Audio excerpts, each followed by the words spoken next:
Surat police કમિશનરના આદેશ બાદ police રસ્તા પર ઉતરી 31 ડિસેમ્બરની અપેક્ષાએ વિવિધ સ્થળોએ પોલીસ તૈનાત કરવામાં આવી। સુરતના ડીસીપી અલોક કુમાર તેમની વિસ્તારની ટીમ સાથે તપાસમાં નીકળ્યા। લોકો 31 ડિસેમ્બર શાંતિથી ઉજવી શકે તે માટે ચેકિંગ હાથ ધરવામાં આવી રહ્યું છે। ચેકિંગ દરમિયાન જો કોઈ નિયમોનો ભંગ કરતો જોવા મળશે તો તેની સામે કાયદેસરની કાર્યવાહી કરવામાં આવશે। જો કોઈ નશામાં વાહન ચલાવતો અથવા ખલેલ પહોંચાડતો જોવા મળશે તો તેની સામે કડક કાર્યવાહી કરવામાં આવશે।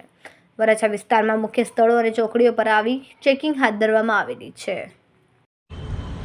जी सर, आज रोज वराछा पुलिस स्टेशन के विस्तार में 31 की रात को ध्यान में रखते हुए फुट पेट्रोलिंग और कॉम्बिंग का आयोजन किया जा रहा है। ये सारे होटल्स, ढाबास और साथ जितने भी गाड़ी गल्ला है, पान शॉप से सबको चेक कर रहे हैं और ये मैसेज हम देना चाहते हैं कि अगर आपको 31 की रात को जेल नहीं बिताना है तो कोई भी गैर कानूनी या असामाजिक काम आप ना करें ताकि आपको हैरानी और परेशानी हो। इस फुट पेट्रोलिंग में सारी डी स्टाफ, वराछा की पूरी टीम, जोन वाले LCB की पूरी टीम, सेल्फ बैलेंसिंग बाइक से और PCR वैन के थ्रू ये चेकिंग की जा रही है। और समाज में जितने भी असामाजिक तत्व हैं उनको मैं ये कड़क सूचना देना चाहता हूँ कि अगर आप कुछ भी करोगे तो आपको रात जेल में बितानी पड़ेगी।